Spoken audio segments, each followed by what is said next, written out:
So remember about a little bit over a year ago when everybody, all the media pundits, people on social media were trying to make us think that the Luka and Kyrie pairing wasn't going to work? Well, fast forward to now, and they are headed to the NBA Finals. It is the Mavericks' first Finals appearance since 2011.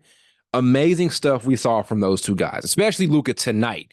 The start he got off to in this game was ridiculous. He set that tone early. And one thing that's significant about Luka at this young age, he's already solidified himself as one of the best closeout game players in the entire league. What we saw from him tonight, very reminiscent of what he did a couple of years ago back in 2022, the last time the Mavericks were in the Western Conference Finals when they beat the Suns in the second round. It was a game 7.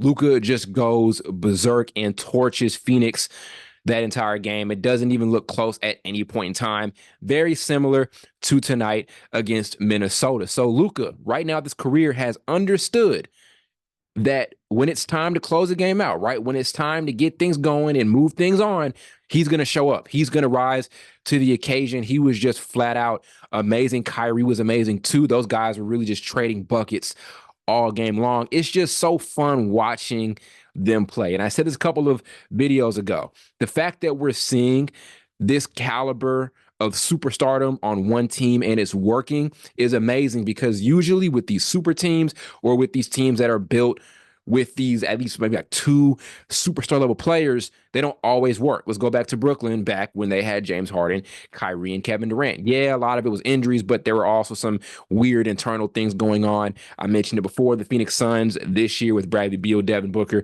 and Kevin Durant. Super teams don't always work. Or let's think about when Russell Westbrook came over to LA. That's Russell Westbrook, LeBron James, and Anthony Davis, and that didn't work out. To see this duo work out like this, I love seeing it, right? And also their role players are great. Like, that's one thing I talk about with Dallas is those guys are just perfect around those two. For one, their big men are so good. So obviously the defensive strategy the entire season for Minnesota was let's blitz Luka in the pick and roll. Yes, they went with some drop coverage, but for majority of that series, especially tonight, they're trying to blitz Luka or Kyrie out of the pick and roll.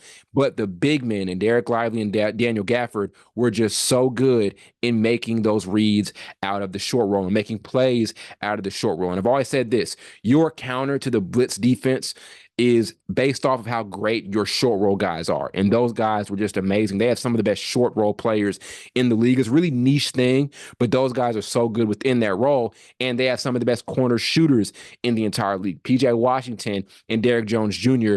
were just so good, especially tonight when those guys got open looks, especially PJ Washington, they knocked them down. So it's the perfect makeup. You have these 2 superstar players at the top, and then a great combination of role players who are just ready to go. So obviously it's going to set up a final series between them and the Boston Celtics. What's going to be really interesting is offensively, both of those teams have really similar play styles. They have 2 really good one-on-one players. So for Dallas, it's obviously Kyrie and Luka. And for Boston, it's Jaylen Brown and Jayson Tatum. And a lot of their offense is relying upon hunting mismatches and setting up favorable matchups for Jayson Tatum or Jaylen Brown or Luka and Kyrie. And if those guys are able to get into the paint, they're going to force those off-ball defenders to make a decision. Do we come in and do we help, or do we stay home? And that's why those teams generate a lot of catch and shoot opportunities, because of how great their best guys are from a one-on-one perspective and how much they're able to exploit mismatches. So for Dallas, the question is, are they going to be able to do the same thing they did to Minnesota, to Boston? Minnesota did have the #1 defensive team in the entire league, but Boston's a bit different. With Minnesota, there are some guys that Dallas was able to pick on defensively. Not the same here right now with this Celtics team. This Celtics team pretty much switch 1 through 5. Their weakest defensive player in that starting lineup is Al Horford, and he's still a really good defender, right? He has his moments and he can get picked on a bit in the pick and roll. We've seen that happen before, but generally that starting 5 is filled with amazing defensive players who can switch very well. So it's going to be interesting. How much does Dallas's offensive strategy translate from that Timberwolves series into this series here against the Boston Celtics? So we shall see. It would be very interesting. And the dynamic is really cool, seeing Kyrie come back to Boston and potentially beat his former team.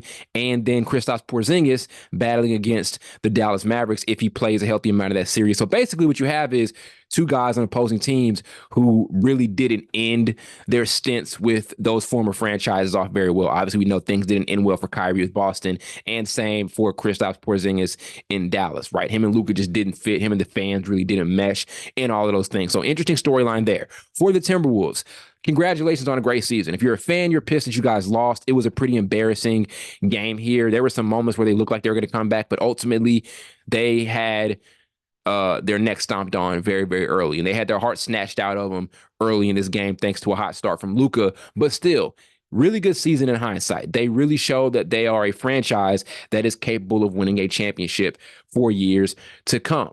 Now, there are some roster changes they need to make. I think the most glaring thing is, for one, trying to find a really, really good second option for Anthony Edwards. This offense wasn't really good the entire season. That's not a surprise at all. I knew something like this could end up happening because their offense was never that good and they didn't have amazing shot creation outside of Anthony Edwards.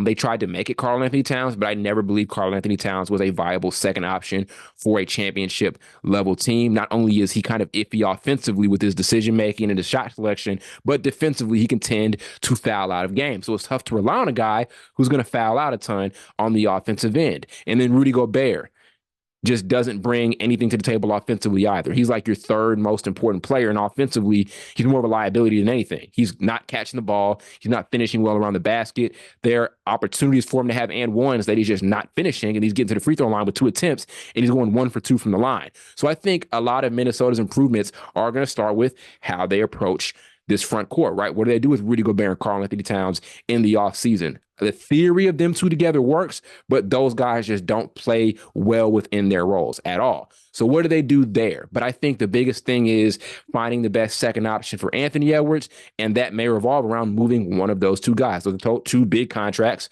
and I think teams would still be willing to take a guy like Karl-Anthony Towns at this point. They'd still be willing to take a guy like Rudy Gobert at this point. Even though they weren't great this series, they're still tradable. They're not at a point right now to where they're completely untradeable. It'll be tougher to move Rudy than Cat because of how large a contract is, but it'll still be a possibility. So I think that's the biggest, most important thing for Minnesota is figuring out a way to boost this offense without sacrificing too much from a defensive perspective. That's still their identity. They're still a very strong defensive team, and that's why they were able to steamroll through Phoenix in the first round and Denver in the second round. But how do we find somebody next to Ant who can create opportunities? Could it be like an internal development thing? Does Jaden McDaniels just take a big-time leap offensively next season? Do they give him more shots and prioritize him as a second option a bit more?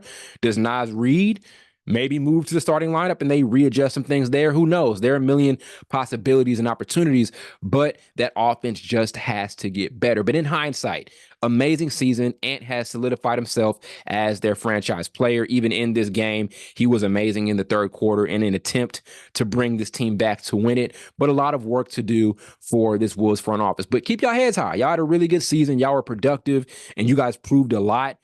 They took out the Nuggets, so I'm glad I don't have to see Denver playing in the NBA Finals. So shout out to them for doing that. But they are not too far away from winning a title sometime down the road. If you can get to the Western Conference Finals, then an NBA championship is pretty attainable over the next couple of years. So their biggest thing is figuring out how to best build from their success this season and make sure they don't fall off and make sure they don't sacrifice too much of their identity that they had this season. So amazing stuff, and we'll see what the offseason has in store for the Timberwolves, and we'll see what the finals have in store for us between the Celtics and the Timberwolves. It should be a very fun series and a chess match between both Jason Kidd and Joe Mazzulla the entire way through.